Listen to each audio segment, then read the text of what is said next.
ChatGPT.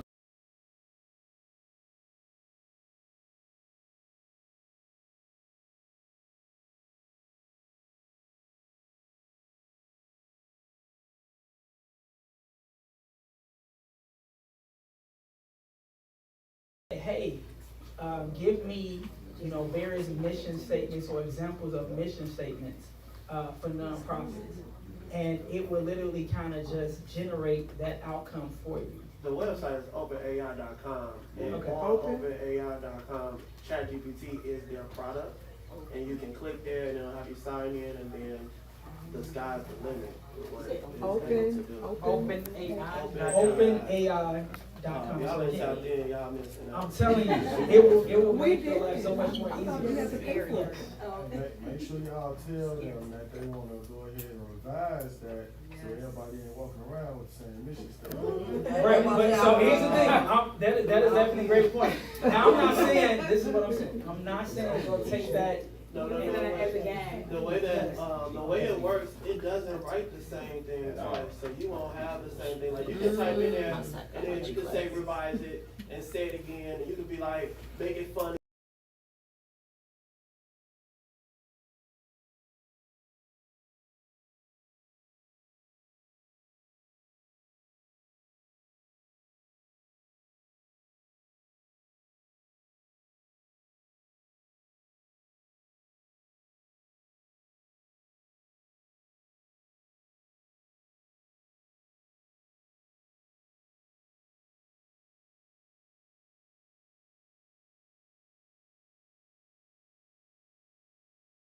Still want to make sure it's meeting the criteria of what you have for your vision for your organization, because it could create something but take away from your originality and your identity as your organization.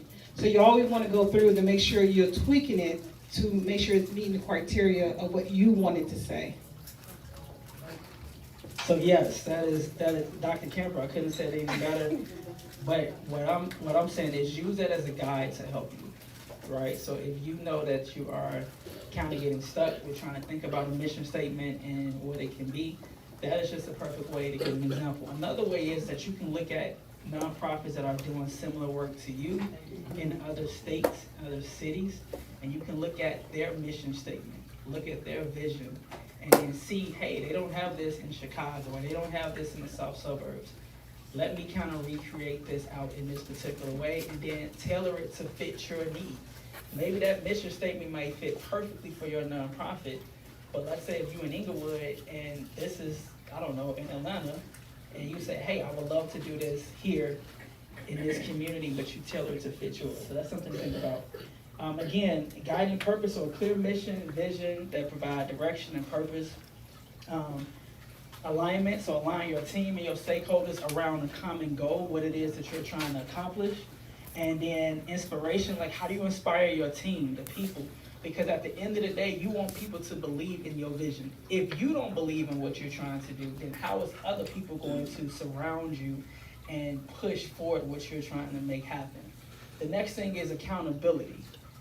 It's going to be important that you put together a team that holds you accountable, and you hold them accountable as well to push forward that vision and that mission that you're trying to accomplish. Here is just a few examples of mission statements of large nonprofits. The American Red Cross is like, I think $1 billion. No, I was about to say $1 million. No, that's $1 billion organization. The World Wildfire Fund, WWF. I remember when there was a whole battle between the wrestling and them. That's why they changed the WWE. That's just a random thing I remember.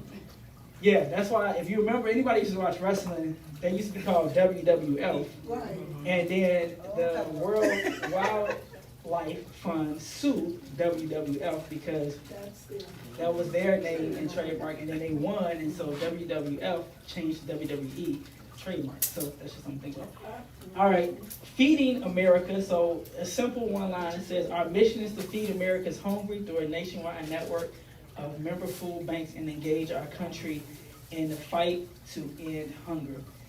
So if you see it's like a one-liner, it's simple, it kind of gets to the point. You might have to rewrite and rework your mission statement a few times, and that's okay, right? that you might not feel like it gets to the point that you want to get to. But just think about that, right? Dr. Camper, anything you want to say? No, I think you did a very great job on that. Like we said, you want to make sure in your documentation is going to mimic your vision, your passion, what you're doing, and you want to make sure that's incorporated into that mission statement. Because when you come down to your documentation, your mission, your program structure, even when it comes down to applying for grants or funding and stuff like that, they're gonna look at what you're trying to do, whether they're gonna support you or not. And that even relate to like sponsors or people who wanna give donations to you. So it's important for you to be able to capture the scope of what it is you wanna do and have it really in a way as, I think called Pastor Marlon, Dr. Marlon. As he mentioned, writing a vision, making it plain for those who read it, can run with it. You have to know what it is you want to do and write it so simplistic. So if I come and read what it is you're trying to do, I have a full understanding on what it is. It's like a resume.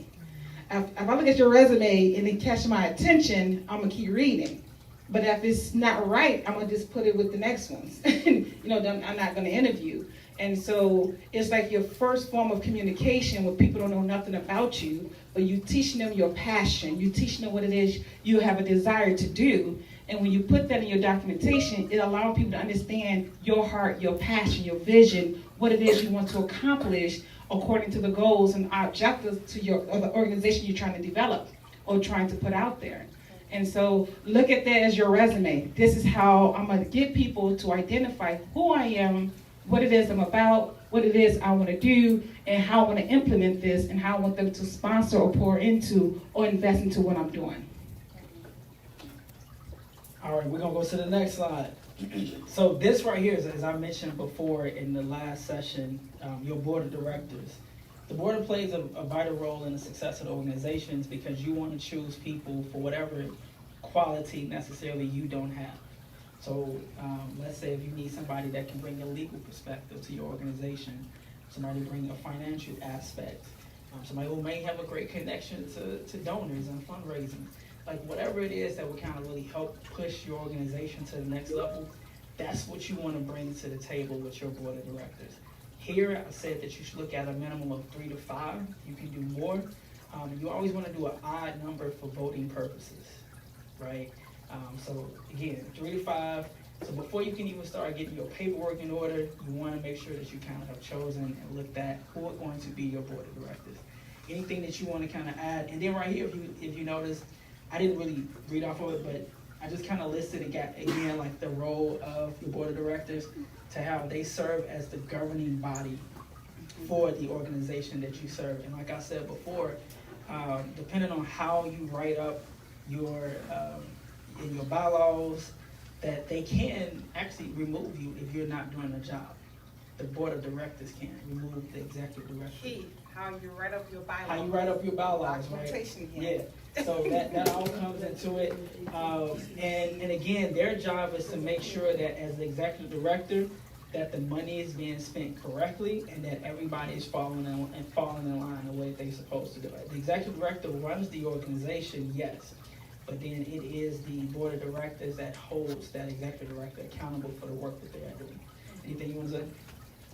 Yes, a few things. The first thing is when you're selecting your board of directors, you want to make sure they are knowledgeable, have some level of expertise, and somebody who's going to support your vision. Because sometimes, as Dr. Marlon mentioned, that if you select board of directors, it's not in your best interest because they don't want to carry out your vision for the organization you develop, that you put in place. If you did not write your bylaws correctly that was submitted to the state, they could get you out of there and take over your role. And so you want to make sure you put things in place that's going to be in the best interest of yourself because this is your vision, right?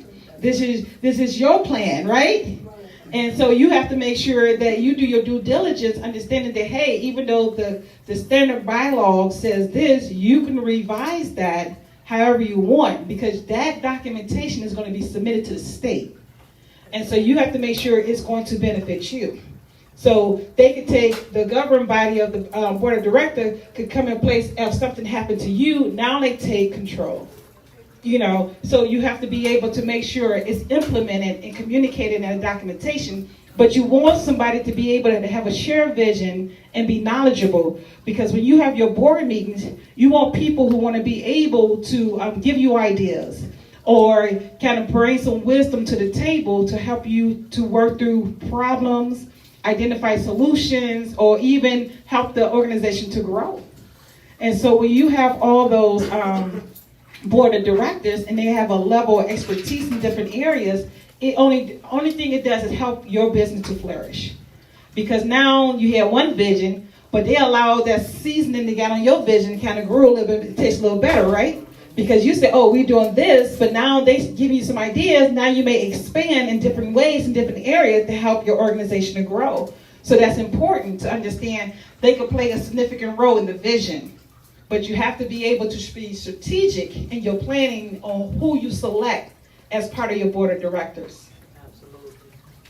And then I'm gonna say this, and then I'm gonna go to the next slide. I'm into like superheroes, so think about it as you're building your team of Avengers. Right? Yeah. You would not put all Batman individuals on your team, right? Because Batman, after a while, he don't have no superpower. So why would you have a team full of Batman? Yes, he's very wealthy, but after a while, it's gonna be like, man, we need a Superman, we need a Hulk. We need a Tony Stark. You need diversity on your team, because Superman, his weakness is kryptonite. So you can't have a team full of Supermans, because at the end of the day, if somebody brings a kryptonite, that knocks down your whole team. So that's a great perspective that I just wanted to kind of present it that way. For people who's into superheroes like me, is that even though they might be a superhero with super strength, but if you have everybody like that one individual, then your weakness would then be exposed to the team. All right. You know, right? I like it. Y'all know about y'all. All right. I know, right? Legal requirements. So the form that you all would need to file your 501c3 is the IRS form 1023 or 1023EZ. So to complete your application for a tax exempt status. So again, as we were stating before, you need to make sure that you have your mission and your vision, because they're going to ask you to put this on the paper, right, about your mission when you're filing for on the 1023. We'll show you an example of that. Your purpose. So what is you going to be doing with this organization? So making sure that your activities and the purpose is clearly defined with the organization. Board of directors established. So establish a responsible and, as I said, diverse Avengers team. And then non-discrimination, so you can comply with the non-discrimination policy. Record keeping, that's going to be important. So if you notice you're just bad with record keeping, you don't keep good records, or you're not good financially, make sure that you have somebody on your team that's good with money. You don't have to be the person that's good with money, but you need to have somebody on your team that is. Right? So whatever you know, this is not a strength of mine, that's who you bring on your team, and make sure that you kind of account for that. State regulations, so state by state is different, right? So depending on whatever state that you're looking to apply for, your nonprofit is going to be different. So for example, here in Illinois, well, I think I got the next one, but you got articles of incorporation where you can file your state. Then you have the bylaws, obviously, as we talked about that you're gonna have to develop. And then your registered agent, as someone mentioned earlier, your registered agent is you. So you're the one that's registering this organization in that particular state. So again, nonprofits are registered by state, not by on a national level. Just so everybody understand that. The tax, the 1023 form, is what's done on the federal level with the IRS. That's for your tax exempt status. But when you're looking at the incorporation, your paperwork and guidelines, you have to do that by state.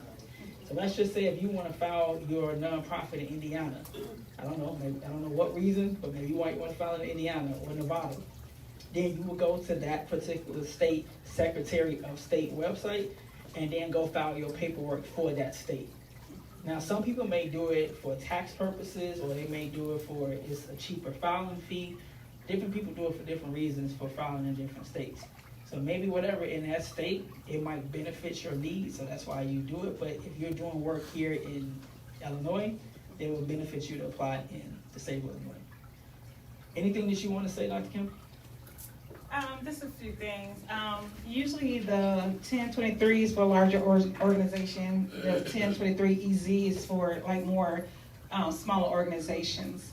And then as you talk about the bylaws that's going to kind of capture a lot of this information, one thing through my experience when I did my bylaws, two things. One, usually when you get the generic bylaws, it have stockholders and this, that, and another. Non-for-profit can't do stocks, shares, da da da da da. So you got to make sure you read through everything critically twice or three times, because I thought I deleted all of that. And the state told me, hey, you can't do it. I'm like, I thought I deleted that. But evidently I must have got one somewhere. And so when you're doing your documentation to prevent it from getting rejected the first time, when you do the generic bylaws example, it has shares and stuff throughout the documentation. So you want to make sure you read through everything to take out all of those little components, shares, bonds, and all that. Non-for-profit can't do none of that stuff. And also, it's imperative when you're doing your mention and purpose statement in your bylaw to make sure you have the clause. Charitable, education, and what other thing was it? For the non-for-profits. I thought it was on the slide. So it's a little clause that have to be incorporated into all bylaw if you're applying for a non-for-profit or 501c3. And so you have to say it's either charitable, educational, or religion. That's what it is. If you don't have that in there, they're going to reject it. And so you have to make sure in your bylaws, you can put everything you're doing. But if you don't have that little statement that qualifies you as a 501c3 status, they're going to reject that application or they're going to ask you to revise it. Depends on who you have. I had a good person because they was working with me. I was doing it by myself. I was learning the process. Sometimes you got to learn the process. Trial and error, right? Yeah. And now I'm here to tell y'all, you ain't got to make the same errors I have, right? I'm going to help y'all out a little bit. Y'all know I like energy, right? Yeah. Just a little bit, right? Just a little bit. I don't hear y'all today. Oh my goodness. I don't hear them. If they sleep, Dr. Marley, I think they sleep. No. We're attentive. Some of y'all wasn't here last session. Now, you know, I like a little energy. But but y'all don't have to make the same trial and errors we had because we was able to learn through that process. And now we can stand before you and say, hey, I made these errors and I know what they look like. So to prevent yourself from having to going back and forth to the state or being rejected, depends on if a person want to work with you or not, you want to make sure you get it right, correct the first time. So in your bylaws, which is going to be a requirement, when you apply for your 501c3, we're going to go to the website in a minute at pay.gov, or you can do it on a website, they're going to ask you to upload your bylaws. That's going to be a requirement. And your bylaws have to be in place and make sure it's meet the criteria of the state. And so that one little clause, charity, education, and religion, and research, that's what it is, those four. So I told them I'm doing all this nice stuff and said, okay, but where's the charity, the research, the education, this, that, and other? You need to add this clause. And so I had to go and revise it, and under everything I said I was going to do, in order to get my 501c3 status, I had to add that clause. And so you just got to make sure that when you get the generic form, you take out stuff that doesn't qualify you for a 501c3 status. You can use it for everything else. You can have bylaws for an organization within itself, but there's certain speculations for a 501c3 status. And there's certain things they do not allow, and certain things must be in that documentation.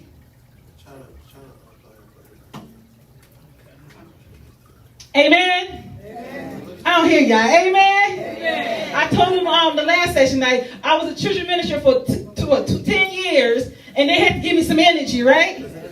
Look, and I don't know about y'all, but when you're dealing with kids, I have the little energy. Even though we're older in age, a lot older, but anyway, we still want to have that same energy. We still youth and young in spirit. Amen? So I don't know what happened, why it went out. However, that's it. The devil, right? No signal. No, it says no signal. Yeah. All right. Oh, well, there we go. Don't touch it. I just ain't gonna touch it. All right, I'll Yes. just. You said you need charity, education, religion, and research. It's in the clause. You gotta have it in the All clause. right, Daniel, now let's. This is She told me short, this is short. the whole, It's not- it clause. says- hold on one second. Yeah, Hold on, I got it. yeah.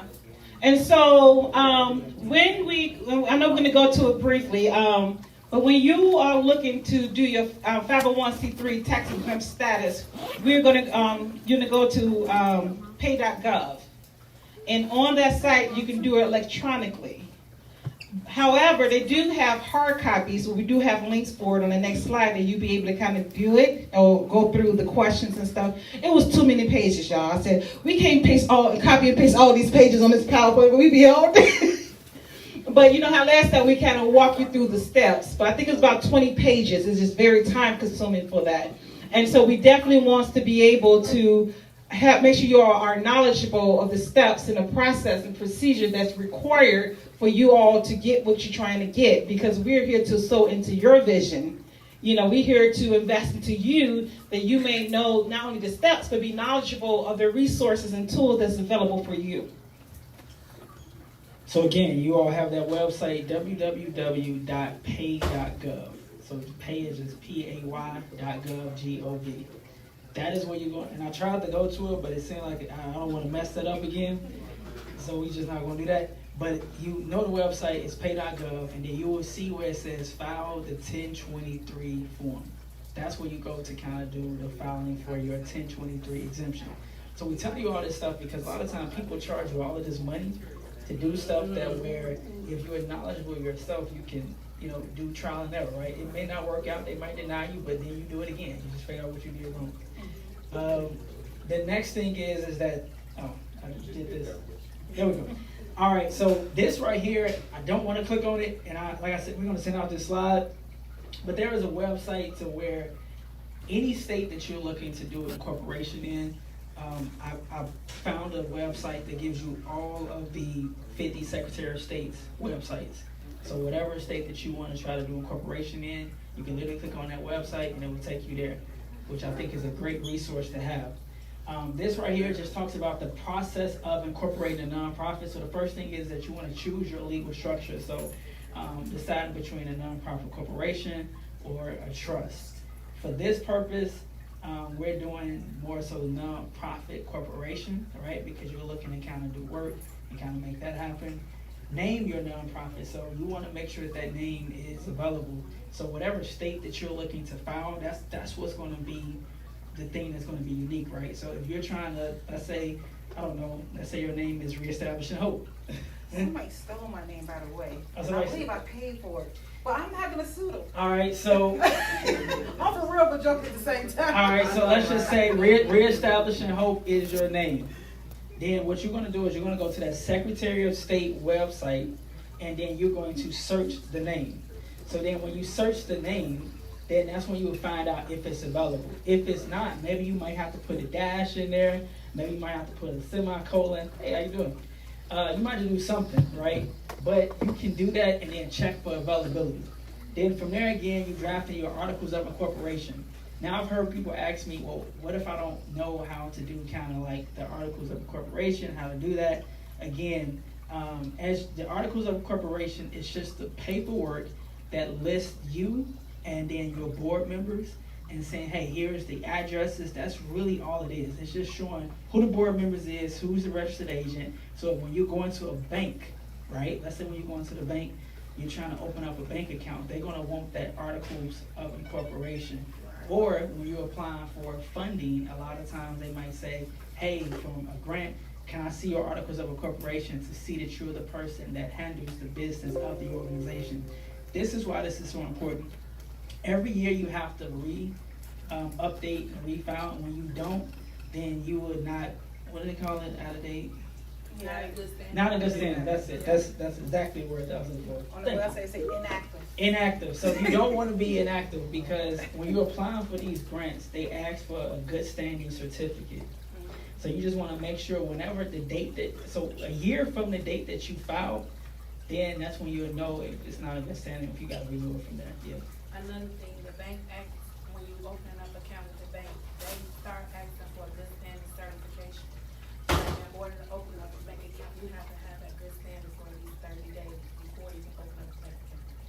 So yeah, so you might have to get a new good standing certificate every time, so, which they No, put, if you have one, the Okay. first time you get the good standing, it's fine. But you gotta wait 30 days after buying it to open up the account, because a lot of people was just opening up LLCs and stuff for the PPP loan. So the banks are asking for the good standing certificate as well. so that, It depends on bank. Bank by bank is a little different. okay.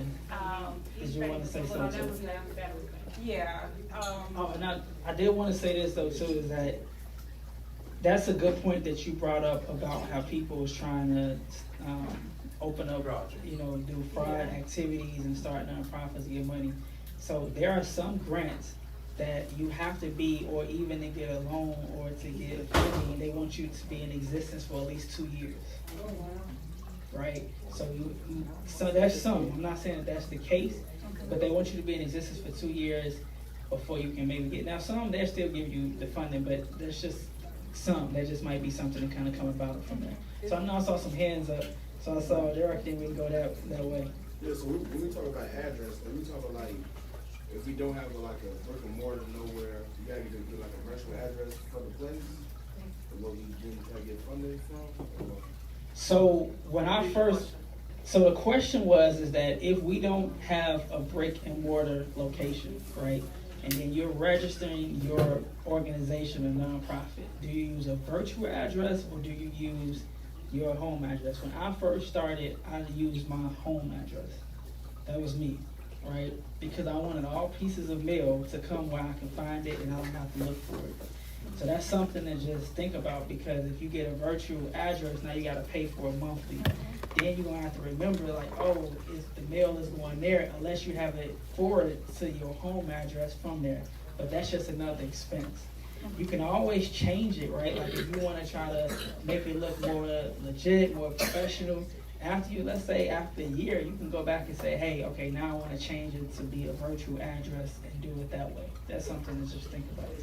So I saw a hand in the back too. Yeah. So if you have a nonprofit that's like specifically for African Americans, do you suggest giving that out? Like, it depends. Did you wanna? Yeah, it depends. Because there are certain funding that target certain populations. And so if you are only gonna target this population, is gonna reduce you to only funding for this population. And so you just have to be critical in your approach on what you're trying to do. Just because it's the target population African American doesn't mean you doesn't serve other populations. And so if you applying for a grant to say, okay, this grant is for Asians or Hispanics, and you said, well, I don't serve Hispanics, and in fact, I don't even think you can do that because it'd be considered discrimination, and so you may have other issues. But even though it may be a target population, it doesn't mean that you are excluded from providing services for other races or ethnic groups. And so, but there are some funding and loans that are targeted for African American business, women business, minority business, and stuff like that.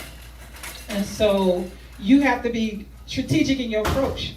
Do you want to be limited to your funding opportunity? Or do you want to have a target population where you're still providing services for everybody else, where you can expand that gap or resources and services that may come to your organization? So that's what you have to think of as a business owner. You know, I like to use the SWOT model and to kind of assess things. SWOT is strengths, weaknesses, opportunities, and threats. You have to look at what are your strengths, your opportunities, but also your weakness and threats as it comes to your organization. So if a weakness is not providing services outside one target population, then you're going to be limited of clientele, depends on the community you're within. So you have to be able to be strategic in your approach to say, okay, this is my target population, but how can I also provide programming and services that I can benefit and bring in more revenue? So that's how you got to look at it. When you're building your business, you have to look at it in a strategic way. You have to be able to truly assess what you're doing and be realistic with an implementation plan to help your agency to grow. That's one unique thing about the board of directors. They may come with a level of expertise that may help you to think more critical or logical as it relates to your plan. I have a question, dating back to the question I asked before. So having that, alright, so we talking about virtual address. So if we already have a LLC, can we register actually the LLC under the nonprofit or starting that, or? So usually you can't if you have not registered, if the LLC is not as an, right. So it's like the slippery slope. We actually was having that conversation earlier. Because with the LLC, I came across some research that says that if all the organizations that collaborating with this LLC are non-for-profits, all of them have to be, then there may be an opportunity for a 501c status. However, if you're not, then you're not going to be able to qualify for the status. And so, and that still depends state by state situation as well. And so when you're building your business, before you do your articles of incorporation and your EIN number, you want to identify what kind of structure you want, because you want to be able to make sure you are able to do what you want to do as it relates to that structure. And so that's part of the critical thinking in the beginning stages. What do I want to do? If I get an LLC or sole proprietor, is it really going to allow me to be in a position to really do what it is I'm trying to do? So those are some things you may want to just look at, you know, the requirements of each and all of that to kind of determine what is the best structure organization for you. So that's a good question. Paula?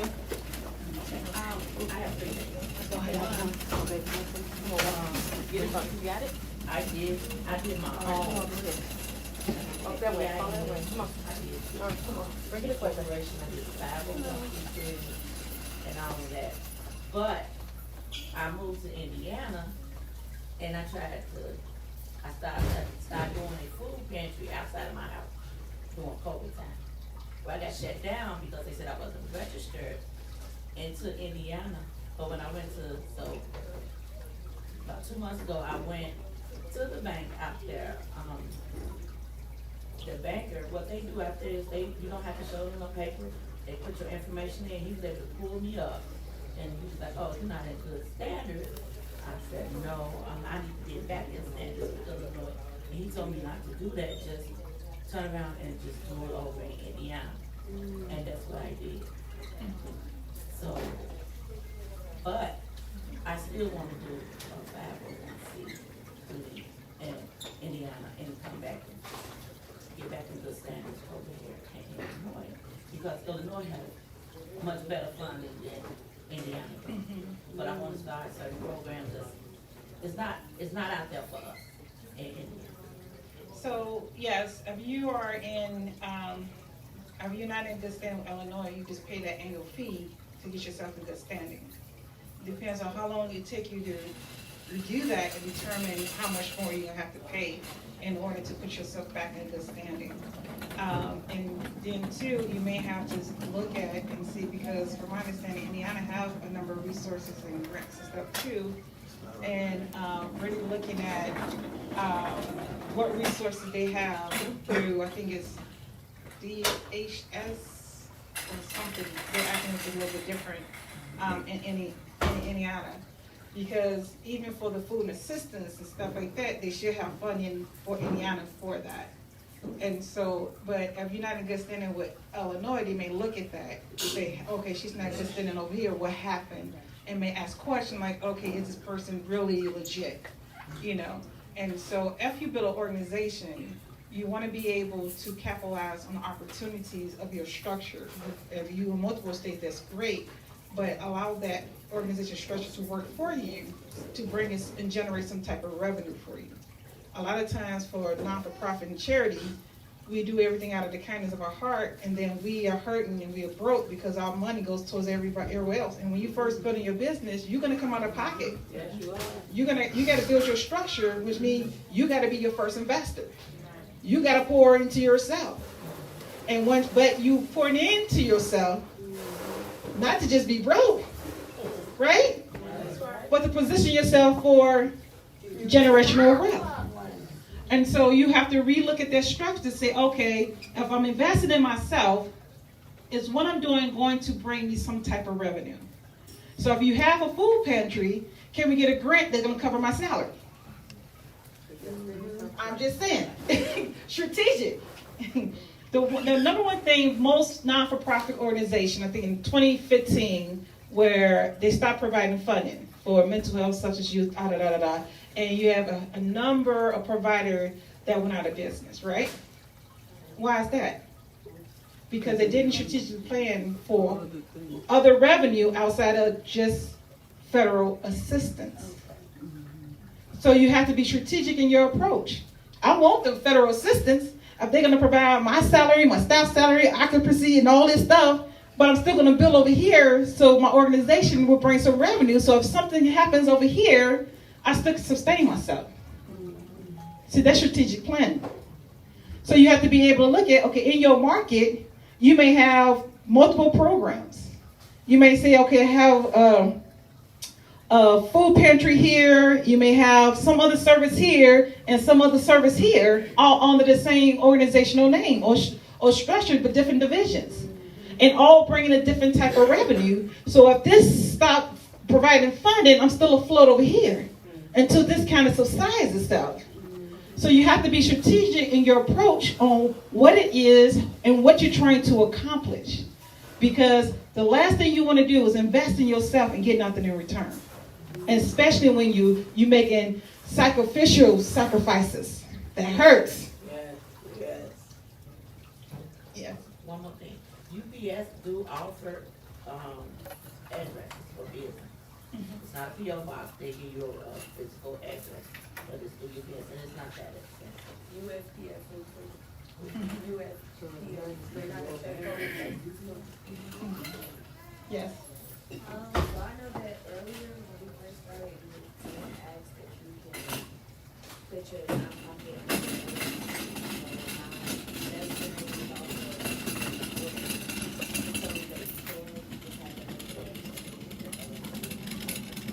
Yeah. It's a mergement. They always tell you seek legal guidance because you want to do it the right way. That's what they tell you. You can do it, but you have to make the LLC your agent. So you can merge structures. However, it has to be merged the proper way. And if it's not merged the proper way, then if something happens, you'll be accountable for that. So you're saying you can merge the LLC with the non-for-profit? Yes. Even with SBA, and I learned it from them, really. Went to one agent. Yes, they had some trainings. And they'll say, and somebody asked the question, they said, well, you can do it, but you have to do it a certain way, and I would just recommend you consult your attorney. Like, I ain't provide no information, you come and said, I said it, right? Because there's a certain structure and certain things the state look for and requirements. So, but if it's not done according to their expectations, then you become reliable for doing what you want to do without seeking wisdom and guidance or information on what they said on how to do that. So that's important.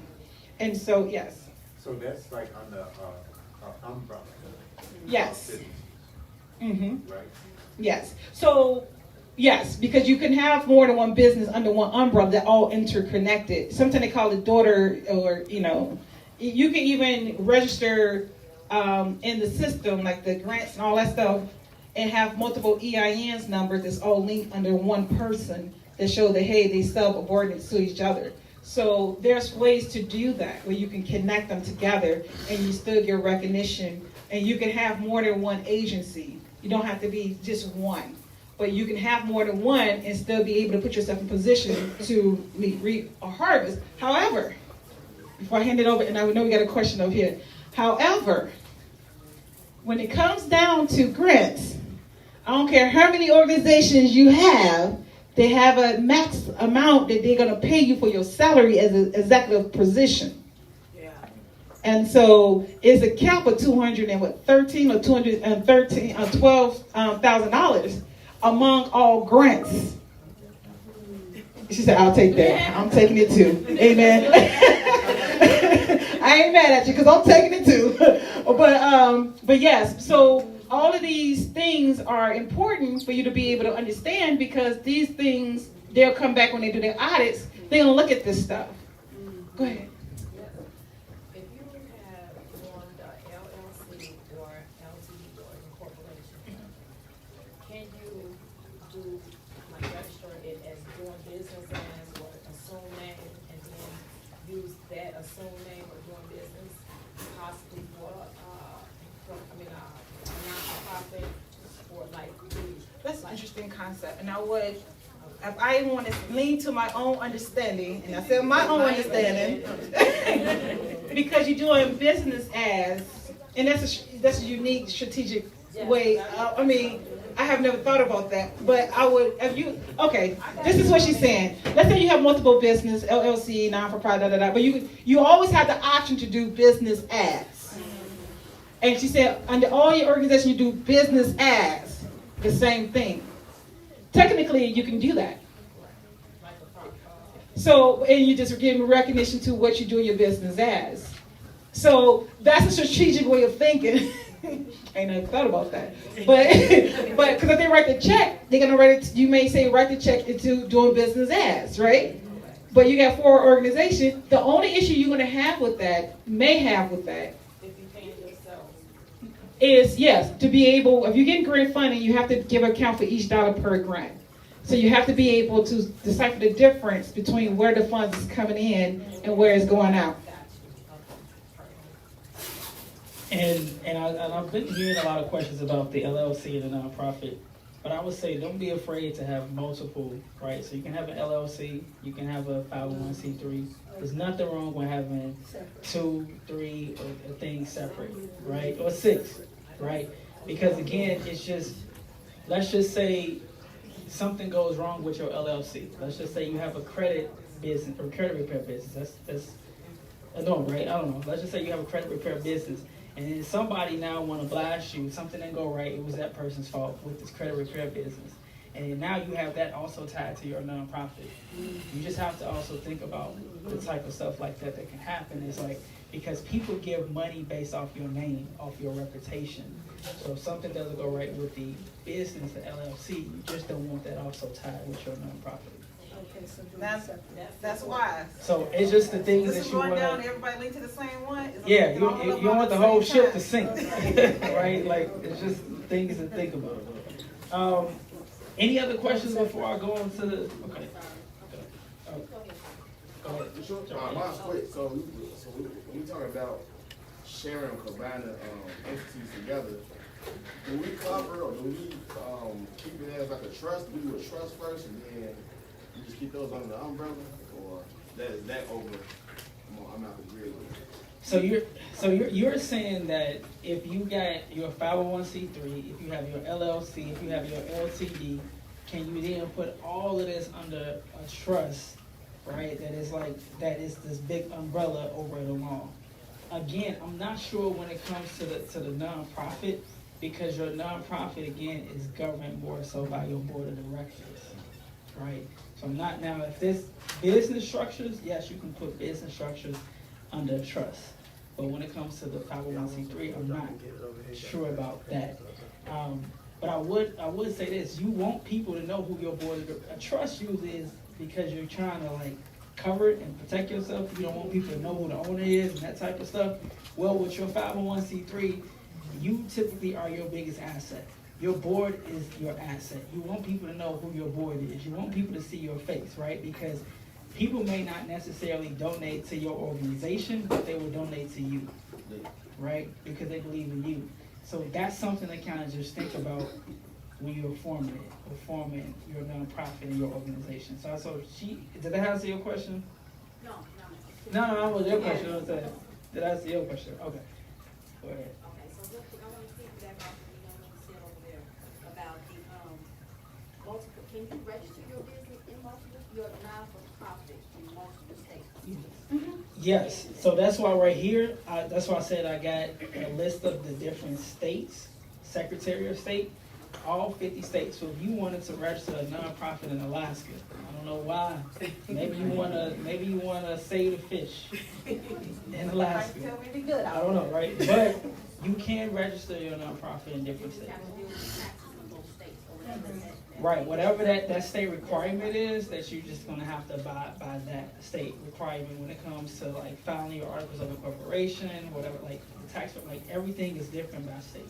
Okay, and then the second question, so my daughter is in her early twenties and she wants to do a nonprofit for the homeless. Okay. And so would that hinder her any type of way, she's on purpose, so that's why she's not getting to know. Would that hinder her any type of way, especially in Illinois, because I know a lot of times she would go and like try to feed the homeless and the people were like, well, don't, you know, they were like making a big deal about people feeding the homeless downtown. This is like feeding outside, you don't want faster. So, They got specific funding, through the state for the homeless population. okay. No, in Illinois, anything you could think of, they pretty much have some type of funding set aside for it, seriously. And so if she have a passion for the homeless, there's a number of different, programs and funding she can receive for if she's pre-qualified to apply for grants and stuff like that. And so it's a matter of just doing her due diligence, and seeing what resources and funding is out there and make sure she's pre-qualified and got a system to even apply for it. And so those processes. But they would, matter of fact, because the state going into a lived experience trend. Yes, and so, yeah, we see you, can come to you in 1 second. So the state of Illinois is going into this thing that, okay, they want individuals to receiving fund not just be a person of knowledge, but a person of experience. And if you got a combination of both, you're even that much more qualified. And so by her, you know, when you experience certain things, they feel that now you can relate to them in a whole different way. And now they are looking for individuals who have lived experience to take some of this money, go back into your community and provide this type of services. And so right now, this year, and they started promoting that this year, but moving forward, that's gonna be things they're looking at. So when you do your proposal, you wanna be able to connect with your lived experiences as it relates to that population, because that makes a stronger argument in your proposal. Oh, wow, That's a go get it. Yeah, so Dropping the nuggets. Dropping the Dr. nuggets. Kemper makes a great point, is that when, again, I just wanna make sure y'all understand lived experiences. So have you lived through what it is that you're trying to seek funding and resources for? Now, that don't necessarily mean that you have had to live and been homeless, but as she stated and said, her daughter, like before she even started a nonprofit organization, just been out here helping the homeless. So before I had started my nonprofit organization, I was spending my own money taking young men out to eat, doing activities for them for years. And then from there, like when I started going after the funding, I was able to show this was the work that I had been doing for years without the funding, right? Now, if you give it to me, this is how I can scale it and take it to the next level. Now, there are some people, they have the idea in their head, but the idea never leaves their head, right? And so you have to get to a place of, what are you currently doing now for the work that you're trying to do later? And I think some people think that you have to have the structure in place, but you can start now without the structure. Now, I know people might kind of speak against that, but there's nothing stopping you from now. Let's say if you want to feed the homeless, nobody's saying that you can't now put together some meals, and then you get a group of your friends and individuals, and then you go out and find where the homeless are, and then you begin to feed them. Or if you have a passion for mentoring young ladies, who's to say you can't get a small group of girls together and say, I'm going to meet with them weekly, bi-weekly, or monthly, and then from there you begin to establish rapport, and you never know how just by doing that work, somebody may say, hey, get your paperwork in order, and then now I can get you a contract with my school, right? And that's the thing to think about, so go ahead. So it was somebody that I know, they was actually doing the work, but their paperwork wasn't in order. And they was trying to get funding, and they got offered $2 million, but their paperwork was not in order. So they had to pay that $2 million because their paperwork was not in order. See, let me say this, right? There's no reason they should not have got that money. Let me tell you how they could have still got it. I'm about to tell you. If you don't, let's say you're doing the work right now, right? but you don't have a legal structure. You can find someone who already has a nonprofit and ask them to be your fiscal sponsor. And then Dr. Kemp is going to elaborate on this and say more. But what you can do is that as a fiscal sponsor, because before we became official 501c3, I have a male mentorship organization, and I'm close friends with a young lady who has a women's organization where she served as our fiscal sponsor, and then when we applied for a grant, we was able to get that grant through her, and then she supplied the funds to my organization. So what I'm saying is that if they was doing the work and somebody was saying, hey, I see you and I'm gonna give you this money, all she or he had to do was then find somebody to say, hey, I'm going to sponsor you, be your fiscal sponsor, then they would have paid them, and then they would have then given her the money. The documentation that was missing was the WBE certification. Oh, the WB, so the women Business, yeah. So how does Yeah. that benefit the young ladies organization? Does she take a percentage and do it, use some of her programming? So it becomes a sub-recipient. And so with sub-recipients, you could say, okay, I'm getting this funding, and this person's gonna do this type of work, a contract work, and we'll pay X amount of dollars that be allocated for these type of services. However, if you already approved for $2 million, then in your grant, when you put it in there, you're gonna say you're gonna put these systems in place. Right. They give you opportunity in grant to say, okay, if you don't have this structure, I'm gonna use some of this money to build this infrastructure. But they also want to know your timelines. How long is it gonna take you to get this in place? So in your structure, they ask you, like, I had applied for a grant. They're like, well, you have to be in this location. In my proposal, I'm going to secure a location in this cluster area if you give me the funding. I'm not gonna go purchase a building and a location. They ain't got no funding to fund it. Then they say, okay, well, you have to have this record keeping, right? So you go from a sole proprietor where you're just building on your own, but now you got a whole team. Now your record keeping may be Gusto, ADP, or QuickBooks. Or try it. If you ain't got the stuff. But then the funding say, hey, you can purchase, oh, not purchase, oh my goodness, I'm bad folks off. But you could hire you some staff, right? I know, I'm gonna keep them and take them on and everything. I don't know about y'all, probably need a county 24/7 to get my brain to calm down a little bit, right? That would be nice.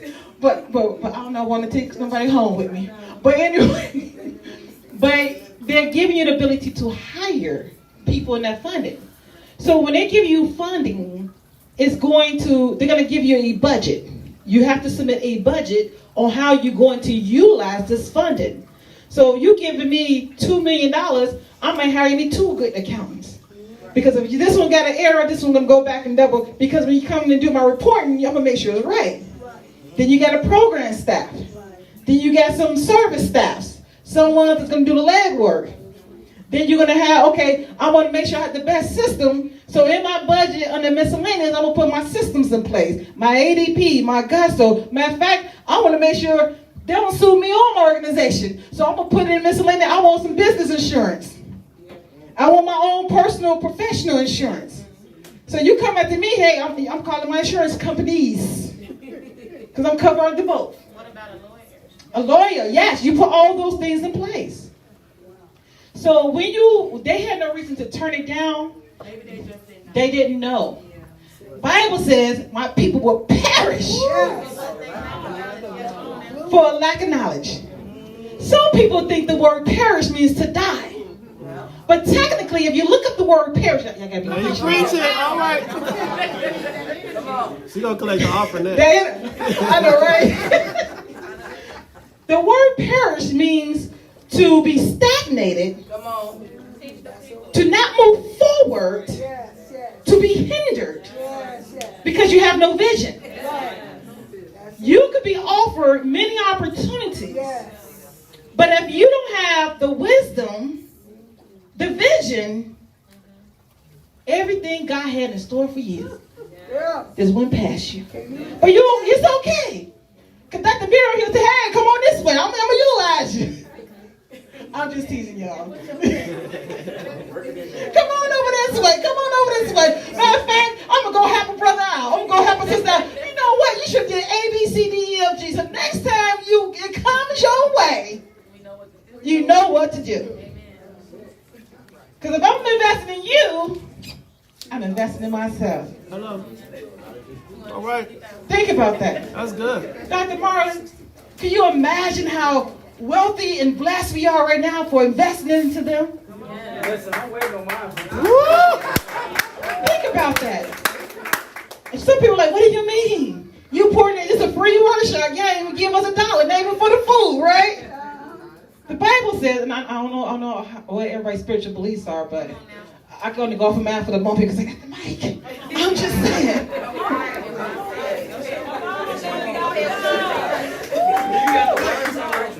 It's the love of Christ got me here today, right? If it was up to me, I'd probably be at home still doing my homework, trying to finish some stuff. But to God be the glory.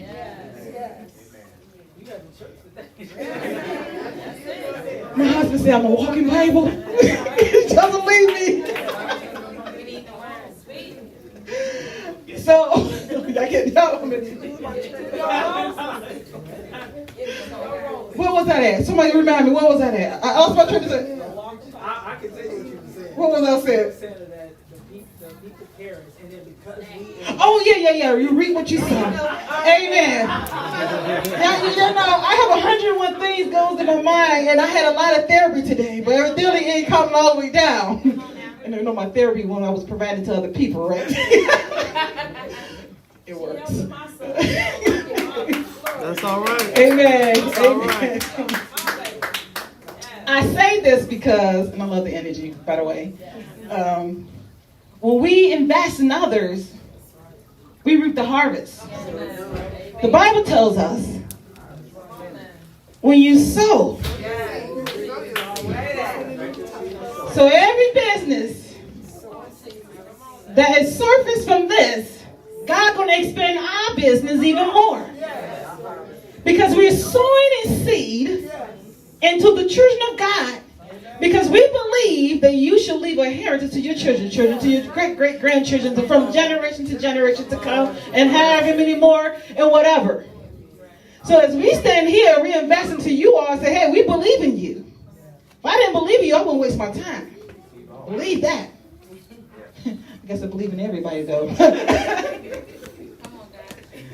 And so we're here to invest in you, that you can invest in yourself, and then you can pour into somebody else. And as we give, say give, and it shall be given. Press down. Come on, I hear some preachers over here. Running over, right? They will give. See, we got a lot of saints in the place today. Last week somebody said, do y'all come to the churches or y'all humble? Because we'll come there too. You ain't wrong. Let me get rid of Mike because there'll be a whole comedian show up here now. We try to build some entrepreneurs up here. Can we put our hands together for Dr. Campbell? Pastor Campbell. You had on your pastoral. Pastor Doc. But what she said is so true, right? When you give back, it literally will multiply. And the one thing is that you have to believe in yourself. And I keep saying that because it starts in your mind, and it starts in the renewing of your mind. That I know sometimes you may be looking at whatever problem that you're trying to solve, and you may say this is a really huge problem.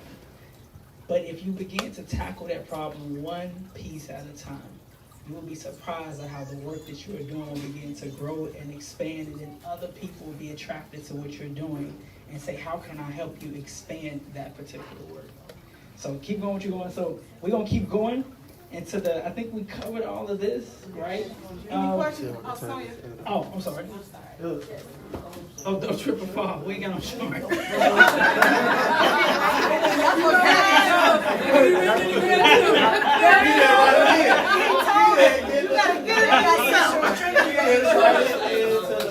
All right, so go ahead. Your question. Like, say you have LLC. Okay. And you form that entity, can you downgrade it or convert it into a sole proprietor or, yeah, like a sole proprietor, so you won't have to, have to do, like pay taxes or something like that? Can you like do business, like say if you, okay, you formed it Okay. as an LLC and hopes to, have a big business, but it's not doing the numbers, and instead of. Oh, you had something you want to say? No. You will have to Make that change through the IRS. Okay. You have to work, in order to change the structure Correct. of your business, you have to do that directly through the IRS. You have to contact them, let them know, and usually they have you to submit certain documentation to change that structure. Like It can happen. If you got an EIN number as well as. Yeah, you just got to go through the IRS to get it changed over. And so you would just have to call them and they'll tell you what forms is needed and da-da-da-da-da. You submit those, yeah, you can change the structure, but you have to go directly through them. It's not something you can do on the website. And Yes. Would you, last question, would you still have to pay taxes as a sole proprietor? If you make your revenue, it's like contract work. The issue with contractors, don't nobody know unless we report it, right? But at the end of the year, you won't get no taxes if you don't pay no taxes. So technically, if you do things the legal way, decent, amen. Decent and in order. Somebody say decent. Decent. Somebody say and in order. That's right. Because if you don't report your taxes, it's going to hurt you not only with not building your structure to have a history of revenue. If you want to get a loan or something like that, they go off of your bank statements. If you have not paid no taxes, then you're not going to be able to validate what that is. No, I'm saying like if you like formed another LLC and you kind of like doing kind of a similar thing, can you like dissolve one business and just keep, you know? You can, but why not just merge them both? Right, okay. You can merge them. I see. They can be brothers and sisters. Hey, you can have one building, one name right here, and the other one right here. You oversee the whole site. I mean, you don't have to choose for one or the other when you can have all of them. And when Dr. Marlon was speaking, he was like, you know, having multiple choices. I said, y'all can have a whole carton of eggs if you want. They want some people here. You know, it's 12 eggs in a carton, y'all. He was talking about 3 or 4 or 5 or 6. I said, well, you can have 12. I guess my jokes are fatal. All right, I'm going to go. Okay, what's your question? That is about the board of directors. Okay. Now, does all the board of directors have to live in the same state, or can someone live in like Atlanta? That is a great question. Your board of directors do not have to be in the same state. Yeah, they do not. Say it. No, the board of directors do not get paid. The board of directors do not get paid. It's charity work. So who gets paid? The executive director, the CEO, the leadership team. So if you asking people to be on your board and they say you have to pay me, then you don't want them on your board, right? Because your board pretty much they're offering charitable work, they're volunteering their time, service. I'm on a few boards. I'm getting in that case I would have been getting paid. Yeah, I'm getting paid. Yes. Now, okay, I wanted Miss Doctor on my board. Okay. Okay. But anyhow, what I was asking, like, is it? I know. She just recruited She want her. that power. No, I came to her before, and Okay. she got it. But can you partner with people or have them on the board? I mean, Like I'm trying to understand what you're saying. Organizations, you can partner organization. Organization have its own entity versus an individual entity. So, for instance, and let me give you an example. I have my organization, but for some reason I'm on 3 committees with the IDHS. At the main SSA meeting, the executive committee, and I'm a co-chair over the RRI committee. I don't get paid for none of that. As a matter of fact, my turnover is on in January. We had a meeting today to build for our week, to put our agenda together for next week for the committee. They said, well, we don't want her to leave. We want to give her 2 more years. They could give you 2 more years. I'm like, well, if y'all want to give me 2 more years, I'll be that voice for 2 more years because I want to make sure y'all get my stuff right. But you could be part of a board of director as an individual and still be in collaboration with that organization. So you can get paid for the organization, but not the board. Right. Okay, and so if you on someone's board and then you have your own organization and someone refer you because you're doing a event, a community event, you can get money in your organization because you referred, your business was referred. Go ahead. So if you're doing a business referral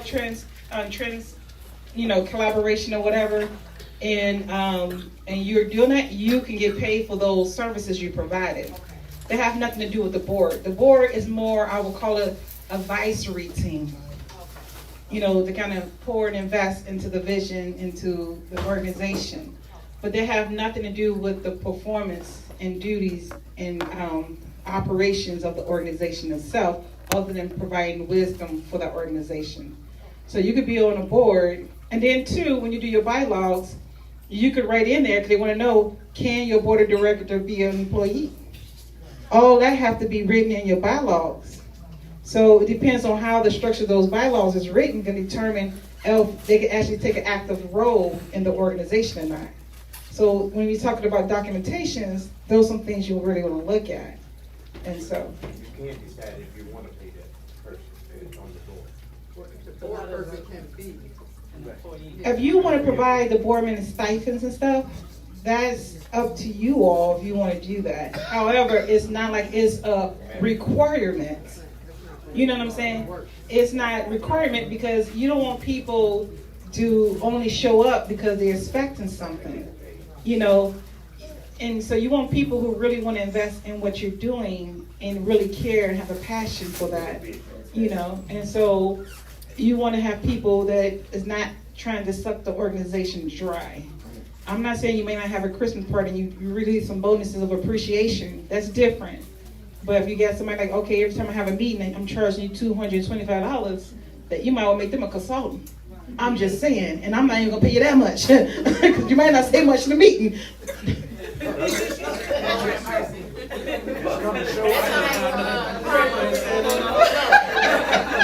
I told you I was giving away this mic. You gave it back to me.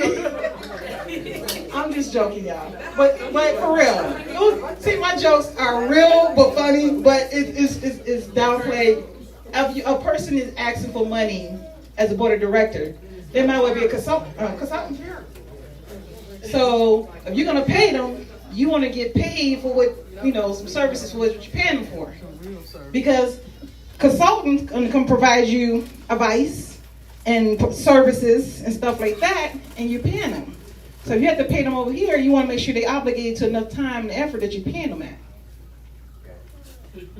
All right, so we got one more question. I'll move on to the next one. Quick question about grants. Okay. Quick question. Are grants, they're federally and state grants, right? They're state, federal, city, yes. So And organizational. Go ahead. right. So you have federal, city, you have private, which can be from foundations. It can be an organization. The church can say, hey, we want to form this grant to give out. So there's many different ways. Now the difference with the grants, so you have the private that comes from foundations, but then when you go into city and state, now you have to make sure you're what's called GATA certified, which is GATA. That's what we're going to talk about. And that's the next session. GATA. That's the next session. Now, no, is it? No, I think that's. No, the last one is the No, that's no. That's next one. That's next one. So, I'll briefly cover this. So for us, we received our first government grant through Illinois Department of Human Services, right? IDHS, the Illinois Department of Human Services. Then we received our second government grant through the City of Chicago, Department of Family Support Services. Both of them require that you be GATA certified. You gotta have a SAMS ID number.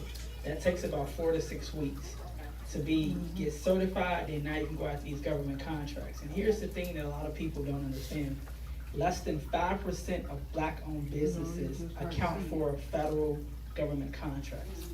that is where you're going to start seeing that those larger numbers of 300, 400 to $1 million contracts. Huh? So we're not getting those contracts. It's not, right? Like, because a lot of black owned businesses not, so again, they go out there. Say that? Yes. Well, that's why they established that, right? Because they wanted to, they established, she said, like the minority women business enterprise, so they can get the money, right? So for example, the Biden administration put out all of this money due to COVID. So I think it's the American Recovery Act, the Rescue Act. A lot of that money, billions of dollars, the government agencies had to spend from state, city, and from a national, federal level, right? They had to spend all of that money down. So that's the thing, and they're pushing out, and a lot of them accounts based on the area that you stay in. So let's say if you're in underserved communities, so when you was talking about would it be of a disadvantage to you to be an African American? Well, no, right? Because for some of these government grants, they want to give it to organizations that are particularly serving African American, Hispanic serving, right? Women, you know, like all of that. So those are things we're going to cover in the next session. But you got to make sure you have your structure in place first, right? Salary is that's another great question, right? So salary, so again, that's why you got to make sure that you kind of have it, because that was something for me when I started paying people salaries. I'm like, whoa, I got to start accounting for all of that, you know, what I'm paying the individual, and then make sure I'm holding enough money for taxes that needs to come out for that as well. Systems. So just things. I wasn't that knowledgeable of it, so I had to bring somebody in to kind of help set that up. And as Dr. Kemper said, as you start writing these grants, you can write yourself in to each individual grant. They add up, right? So if you pay yourself, let's say 5,000 one grant, 2,000 another, 10,000 here, before you know it, you're like, oh, I didn't pay myself $20,000, $30,000, $40,000, $50,000 because based off if you get grants, it's added up. Dr. Kemper just talked about capacity building grant. The Cook County just had a $100,000 capacity building grant that spanned for 2 years, so it's $50,000 each year. The deadline for that grant was due, just last week? Yeah, it was just last week. But they're going to re-release it again probably in another few months. I want to say maybe in January or February. So let's say then by that time you have your structure in place. You can then apply for this capacity building grant, so where you can write the grant to say, hey, we're building the team to kind of help with our nonprofit. She has her hand up because she helps people with doing the capacity building and getting that stuff together. So if anybody have any questions, you can talk to her. But these are things, again, that you learn in time. So for me, I literally did not know how to write grants, but now I write all of our grants. Now, I'm not saying that to say that I'm here to try to write somebody else's grants. I am just saying is that I learned, you can learn, and I learned how to do it. And before I knew it, it was just like, wow, okay, this is, it becomes repetitive, because who better yet to tell your story than you, right? If, like, that's why I keep saying, like, tell your story. If you're doing the work, you're passionate about what you're doing, then there's no reason that you can't sit up here and then make that happen. And so I'm gonna move on, and I'm gonna say this, in 1 year, I'm not even talking about it. All right.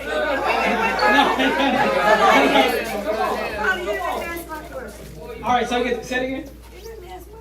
Okay, I'm sorry, we got a question. Go ahead. I got a question too. Oh, you got a question? I thought you was raise your hand and say you did. Okay. Raise the ask question with the young lady first. No, okay, go ahead. I don't need a mic, go ahead. And again, after this, because I want to try to get through it, and if you remember, go ahead. How many people can you have on your board of directors? Within you want, or is there a certain amount? 3 to 5 is the minimum. You don't want too many, because then if it starts getting too crazy, you got to remember, these are voting members, right? So these board members kind of make decisions for your board when it comes to trying to get approval. So when you start getting too many, you got too many different personalities. I think 7 is a good number, and you want an odd number. So that's just something to kind of really think about. You can have 9, you can have that. Vote breaker. Okay, so my question was, when I was raising my hand earlier, was, when it comes to grant fundings and stuff, what type of subscriptions can we enroll into so we can get the information when the grant's coming out?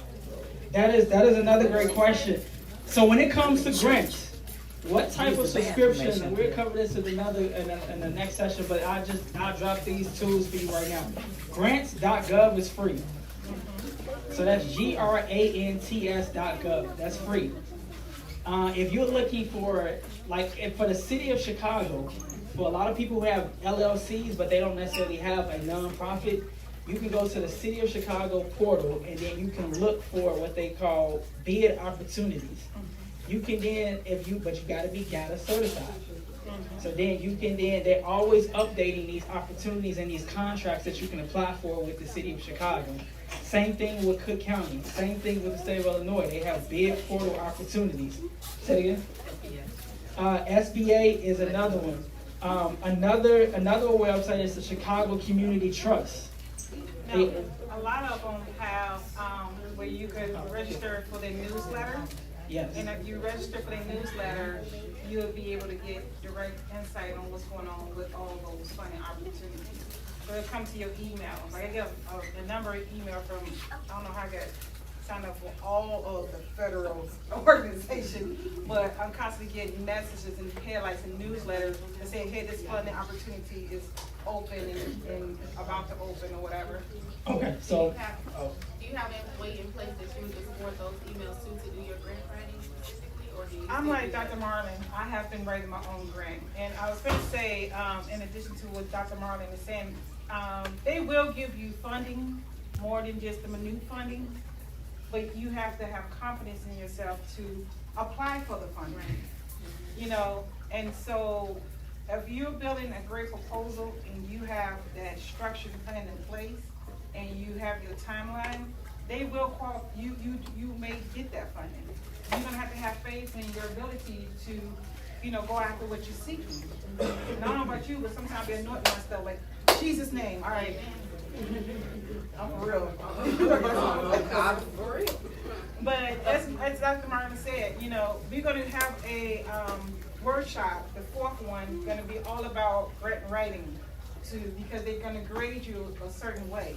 And you have to be able to have a strong narrative in each area to be in that competitive area of how they're gonna grade you.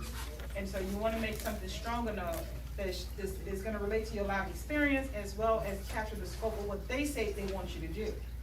You can write a proposal, but nowadays in the notebook they give you, they tell you exactly what they want you to do, what you want to say, what action items they want you to do, what population, they tell you, and they even provide you statistic nowadays. So what I'm gonna do is, so I can get through this, and then if we got questions at the end, then we can do it. I got just a few more slides. So this is the IRS Form 1023 this is not the form, but this just kind of gives you an overview. The link is right there, but every time I click on something, it kind of goes away, and I don't want that to happen. But again, it is the application for recognition of exemption under the IRS Internal Revenue Code. So when you're applying, that is a crucial step, right? Because you gotta get recognized on a federal level with the tax exempt. We showed you how you can go about getting it when you go to pay.gov. So I would say just get familiar with it. If you wanted to get familiar with that website, go into www.pay.gov and then look for the Form 1020 to then start the IRS exemption status. Then you gotta go to the Secretary of State website to do your articles of corporation, to do your filing of paperwork for your 501c3. Those are two different things, just so you understand, right? You gotta do it on the state level in Illinois to file the incorporation part. Now for the tax exempt part, you gotta do it from the federal, and that's pay.gov, and look for Form 1023. Everybody understand that part? Okay, cool. So I'm going to the next part. I think I'm doing good. We gotta do that.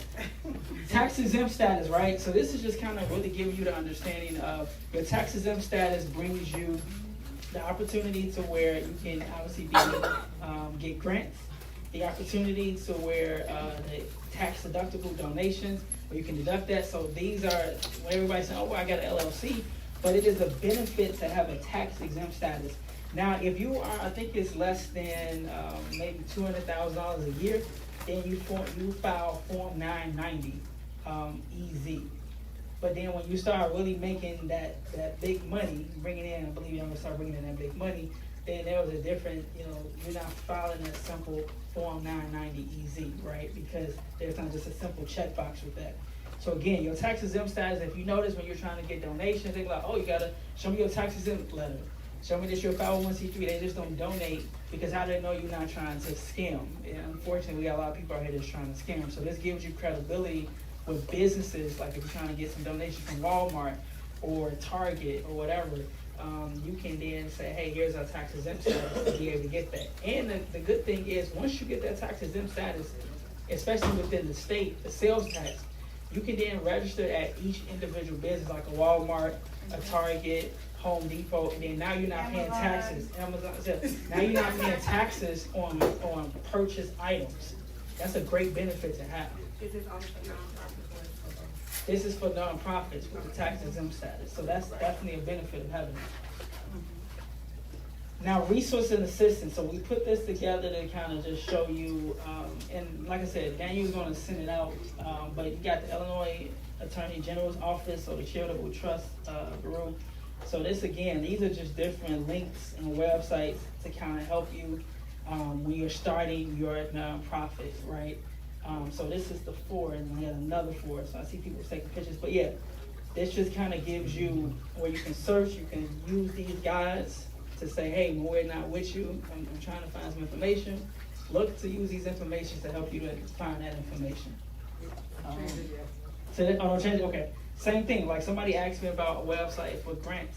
I received at least maybe 3 or 4 grants from the Chicago Community Trust website. So I'm telling you, they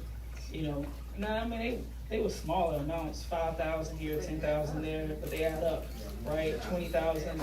But the Chicago Community Trust is a great resource to get grants, especially, for minority-owned and operated 501c3s. So definitely check out that particular website. So as people still taking pictures of it? No. Okay. All right. Here's the next list of resources, for you all. So looking at SCORE Chicago, Forefront, which is really good. And then look into your local nonprofit associations. So just a quick Google search if you're saying like nonprofit association in Thornton Township or Dalton. You'll be surprised at what you'll find resources to help you all that's free, that you don't have to pay for. Legal and accounting professionals, right? Because if there are some things that you don't understand from a legal perspective, you want to be able to make sure you kind of have somebody that can help you from that. And when you're looking at the accounting, when it comes to the taxes, so when you start bringing in money, make sure that you're filing your taxes and everything correctly.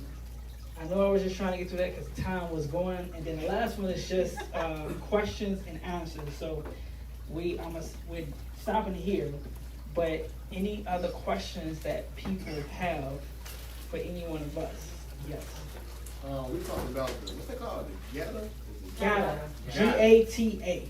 So whenever you apply for any grant through Illinois, you need to fill that out first. So it's a system. System. You gotta register with the system. The system comes with multiple components. So if you got your EIN, your articles of incorporation, and you register with SAMS.gov, and then you register with GATA, you will see a pre-qualified. So in the system, if all the different items in the system is not complete, you're not qualified. And what the state does now is, let's say you apply for some funding, city, state, and on the federal level, before they even look at your proposal, they're gonna check you in the system. If you're not pre-qualified in the system, they're not gonna look at your proposal.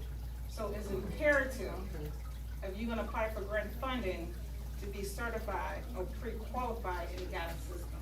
Yeah, because I got awarded a grant, probably like a couple months ago, but I applied it. It was a program kind of like that, like pre-qualified. So Yeah, and then way two, different.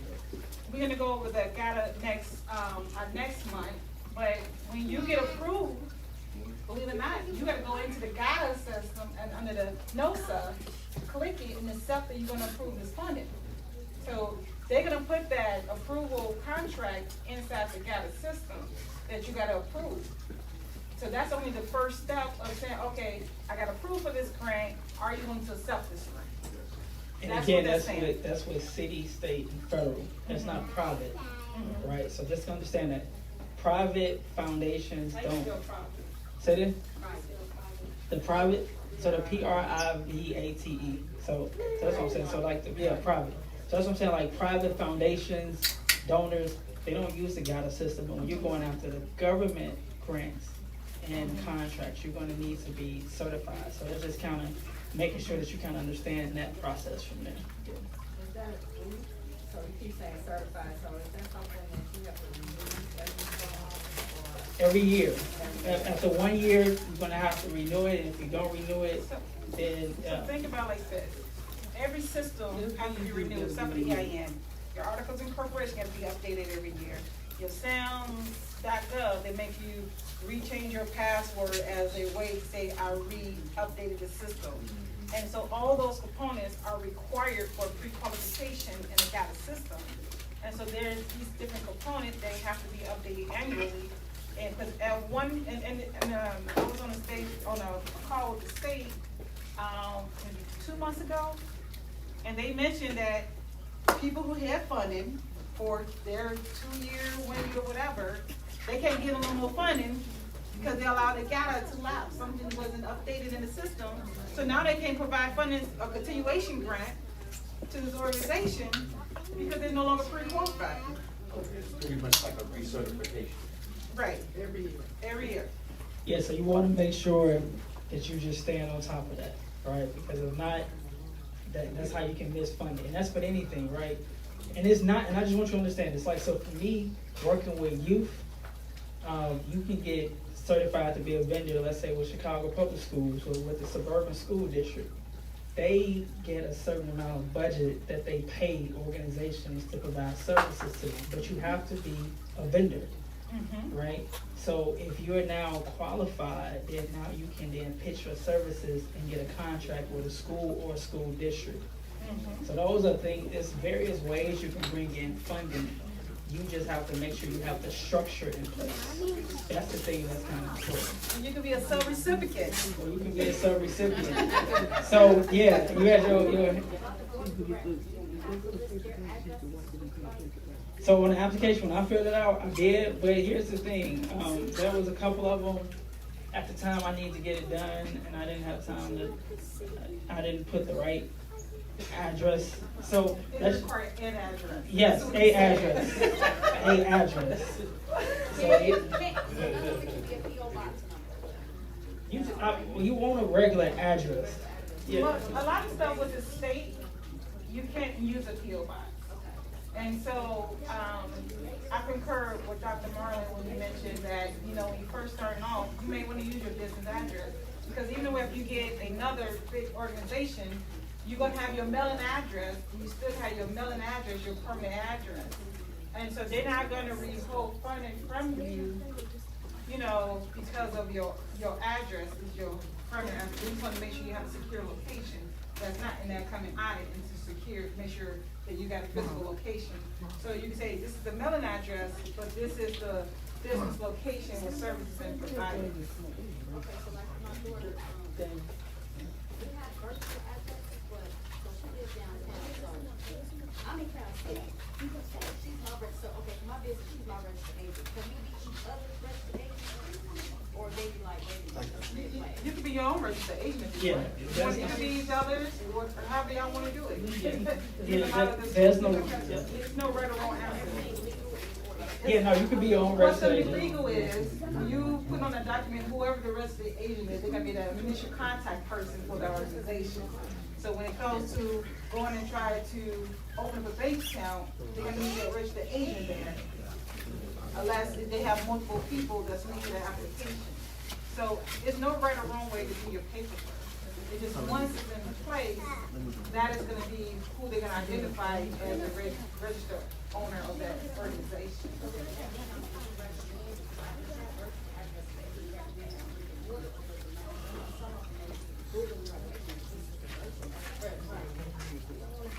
I mean, is there a reason why you don't want to use a regular address?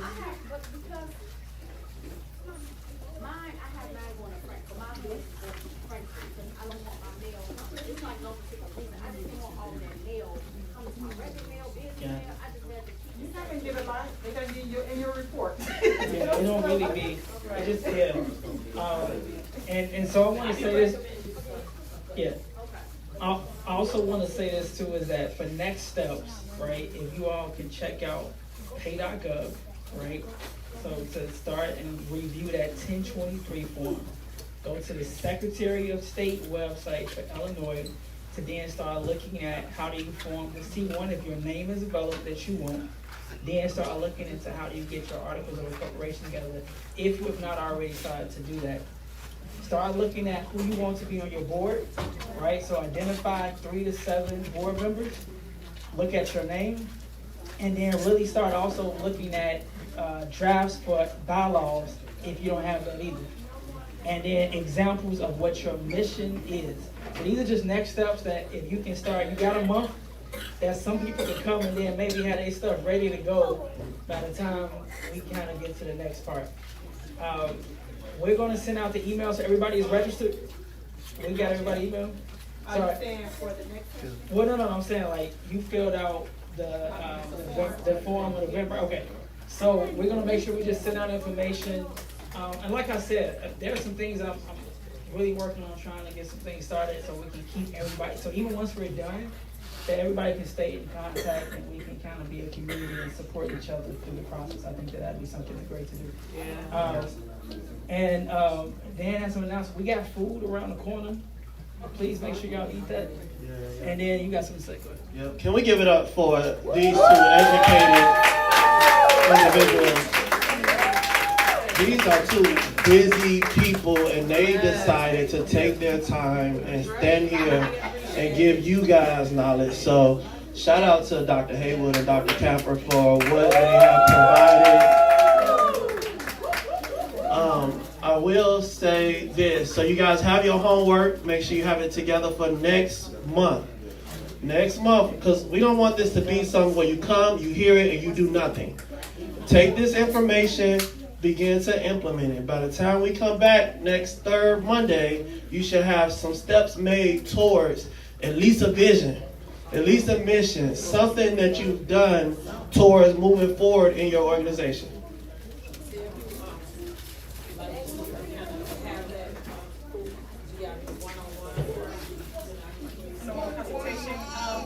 Talk about that. We haven't gotten that far. Let us work on that, and then we can get back to you at the next one. Come back.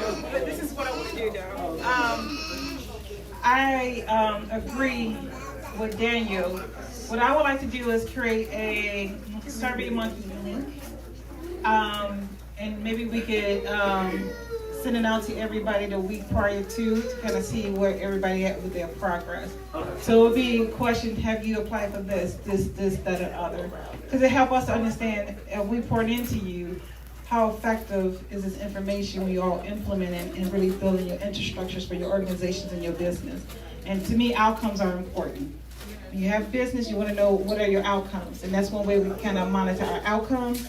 So I can do the Survey Monkey, and since you have everybody email, I can send it to you, and you can send it out to everybody, so we can kind of get the data on how effective people are.